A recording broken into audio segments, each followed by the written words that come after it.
Assalamualaikum warahmatullahi wabarakatuh. Saya Vera Dwi Widyastuti dari Institut Siami kelas malam D3 Perpajakan.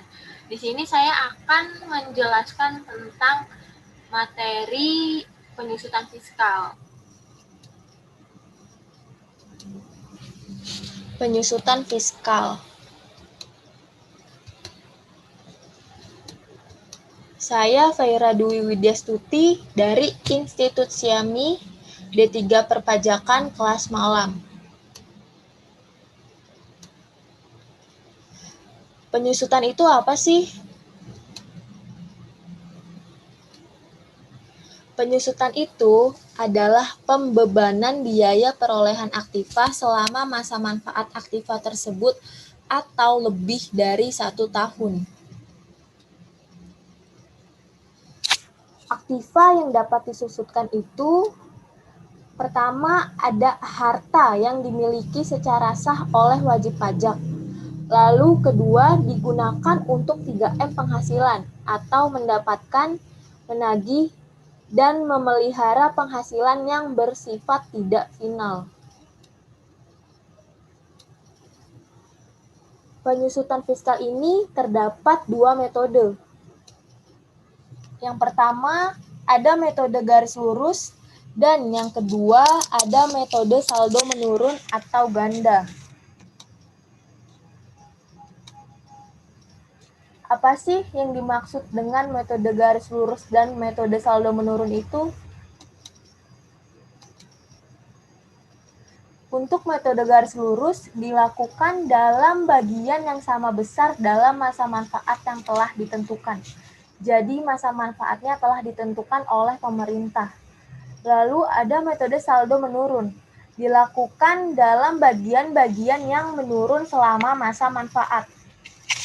Yang dihitung dengan cara menerapkan tarif penyusutan atas nilai sisa buku. Dan pada akhir masa manfaat, nilai sisa buku disusutkan sekaligus. Lalu di sini ada penyusutan menurut pajak terbagi 2 kelompok. Yang pertama ada non-bangunan dan yang kedua ada bangunan.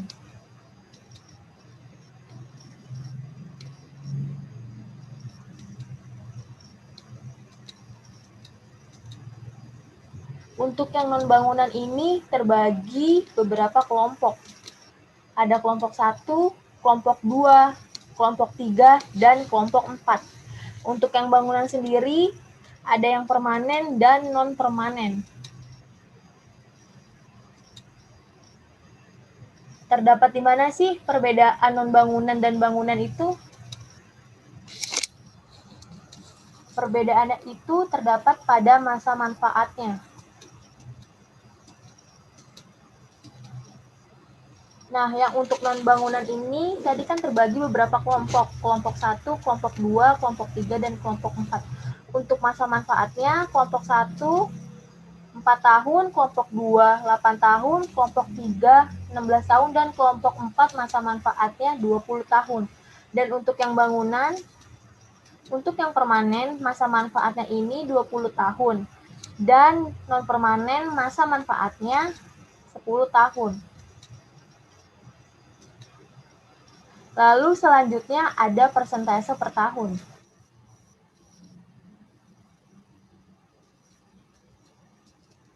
Persentase per tahun.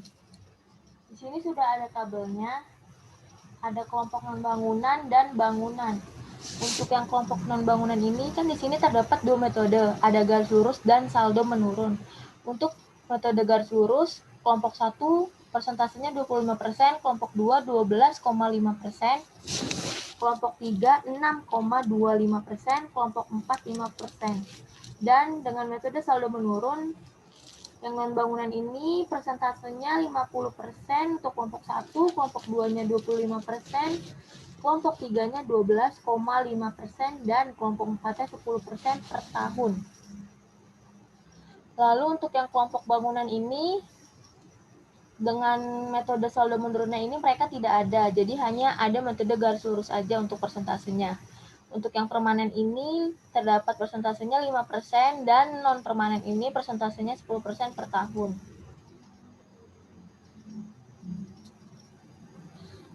Lalu penyusutan dimulai pada bulan dilakukannya pengeluaran, kecuali untuk harta yang masih dalam proses pengerjaan.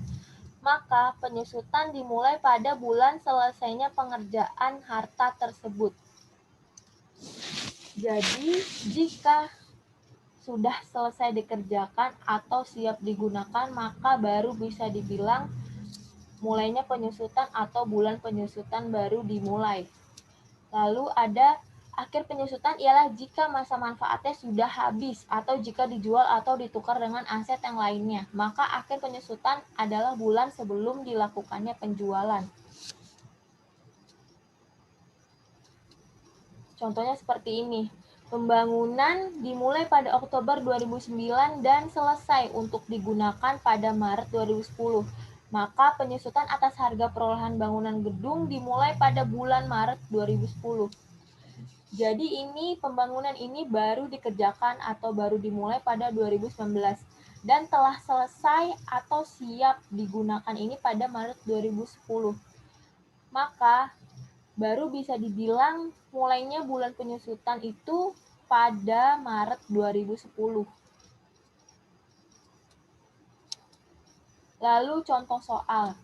Perusahaan membeli aset tetap pada tanggal 30 April 2016 seharga 120 juta dan termasuk dalam kelompok 1. Maka hitunglah penyusutan pada tahun 2016 sampai dengan 2020.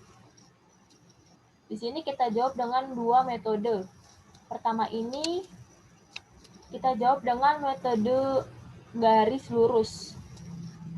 Di sini kita sudah buat tabel. Di sini ada tahun penyusutan dan nilai buku. Di soal tertulis April 2016 dengan nilai bukunya 120 juta.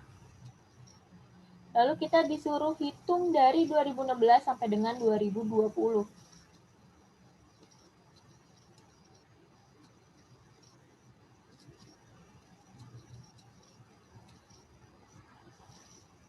Kita hitung penyusutan yang 2016. Di sini 9/12 dikali nilai bukunya tadi 120 juta. Dikali 25%, 25% ini dari yang tabel tadi, karena dia kelompok 1, maka dia persentasenya 25%. Sama dengan 22.500.000 rupiah. Lalu di sini nilai bukunya 97.500.000 rupiah. 97.500.000 rupiah ini dari perhitungan 120 juta dikurang 22.500. Nah, 9/12 itu dari sisa tahunnya 2016. Jadi 1 tahun ini kan 12 bulan, maka sisanya adalah 9 bulan. Terhitung dari bulan April, karena di soal ini bulan April 2016. Maka selama 2016 itu terhitung mulai April sampai dengan Desember 2016, maka sisanya adalah 9 bulan, jadi 9/12.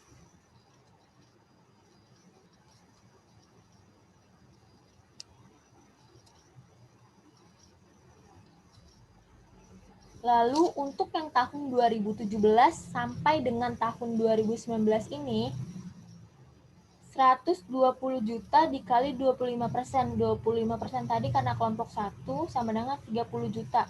Ini cara perhitungan penyusutannya sama semua dari 2017 sampai dengan 2019 karena mereka satu tahun full, dan untuk nilai bukunya perhitungannya sama kayak seperti di awal tadi. Dan 67 ini dari 97 dikurang 30 dan seterusnya. Lalu untuk yang 2020 ini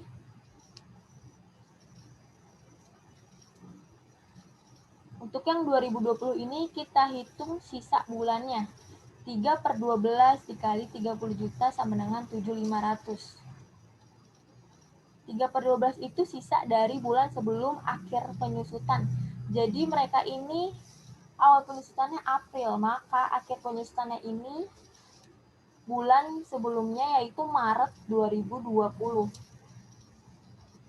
Jadi yang tersisa ini dari Januari sampai dengan Maret hanya 3 bulan, maka 3/12 dikali 30 juta.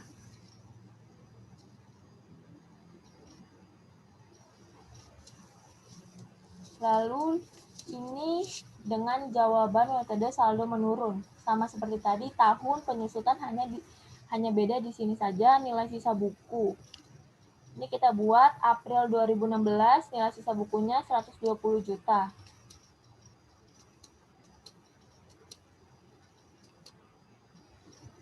Disuruh hitung dari 2016 sampai dengan 2020.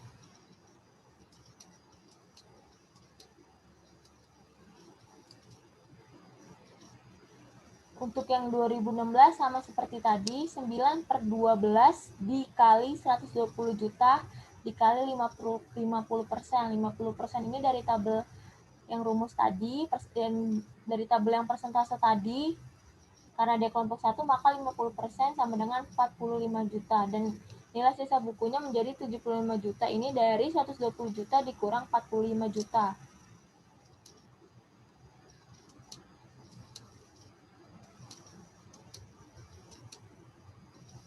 Lalu untuk tahun 2017 sampai dengan 2019, ini cara perhitungan penyusutannya 50% dikali nilai sisa buku yang di sini.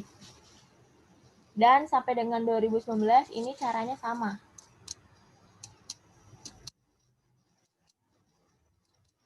Jadi perbedaan metode saldo menurun dan garis lurus itu perbedaannya perhitungannya di sini dan di persentasenya juga. Di sini 50% dikali nilai sisa buku 75 juta sama dengan 37 juta 500. Lalu yang 2018, 50% dikali nilai sisa buku yang 2017 ini hasilnya 18 juta 750 ribu, dan 2019 juga caranya sama. Lalu untuk yang tahun 2020 ini kita susutkan sekaligus. Dia terakhir 2019 ini 9.375.000. Nah, untuk yang tahun 2020 ini kita susutkan sekaligus senilai 9.375.000, maka nilai sisa bukunya itu 0.